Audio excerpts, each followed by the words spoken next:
Oh, hello there. I'm here today to talk to you about how the world around us is constantly changing with new technologies, new innovative ideas, new scientific discoveries. The list goes on and on. However, have you ever really thought about how many of these changes occur? Could our country have grown this much if we separated ourselves from the rest of the world? Alice Walker stated that no person is your friend who demands your silence or denies your right to grow.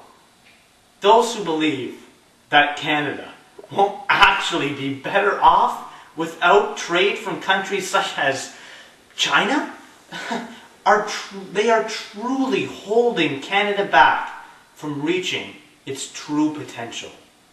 The truth is, without trade from other countries, our economy will be unable to grow and expand.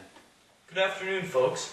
The topic we will be discussing today is Canada's trade with other nations. The statement we are discussing is, Canada should not accept a wide range of goods from developing nations due to quality issues. The products that come from developing nations are substandard. We are against this statement.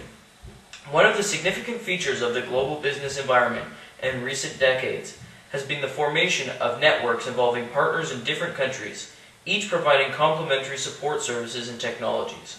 These networks are designed to reduce the risks and share the costs associated with the development of new products. Such arrangements are particularly important in areas with limited access to financing and technology. Some of these alliances may involve developed and developing countries that may share key technologies. There are many important reasons for Canada to import goods from other countries, and developing countries especially. First, by buying imported goods from a developing country, we are helping their economy. It will provide more labor for them and decrease their unemployment rate. If we can pump money into their economy, the result is that their GDP will increase and help to move them from the developing stage to the developed stage.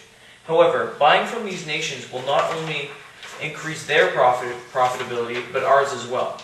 If labor rates are less expensive in these nations, Canada will save money by importing goods from them.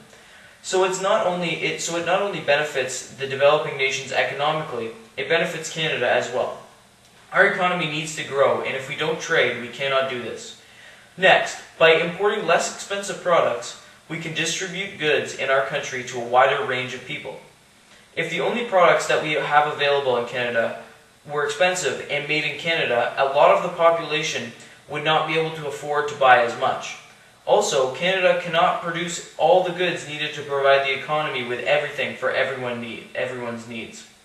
By being able to sell less expensive imports, Canada will be able to provide the portion of the population who cannot afford the top quality goods. If the section of Canada's people who can afford the Made in Canada label goods, they will still be able to buy them. Since trading with developing nations helps us bring more products to more people, we can increase money flow and improve our economy. Now, many think that products that are imported from developing countries are substandard quality and should not be sold here. Just because the more wealthy part of the population feels they are substandard doesn't mean we should ban them. The products may not have the same build quality as ones made in Canada, but it should be up to the consumer to decide what they will buy, and a large selection of products for sale will lead to more money being pumped into our economy, therefore increasing our country's wealth. The only time we should really be worried about the products being imported here is if they are not safe. However, Canada has just increased their safety standards on imported goods. Quality control for Canada's imports is becoming more and more strict and will phase out any potentially harmful products.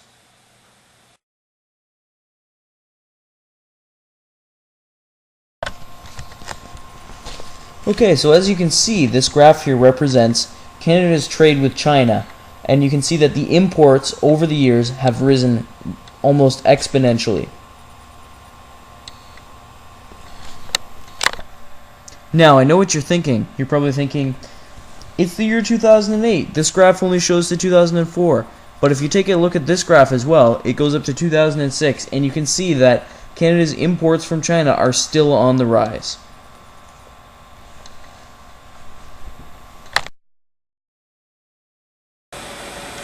Nobody likes government red tape, but oftentimes those regulations are there for the right reasons. Today, the Conservative government making an announcement to improve oversight in two areas of critical importance to families: the medications you ingest and the toys your children play with. Jacques Bourbeau now with more on toy safety.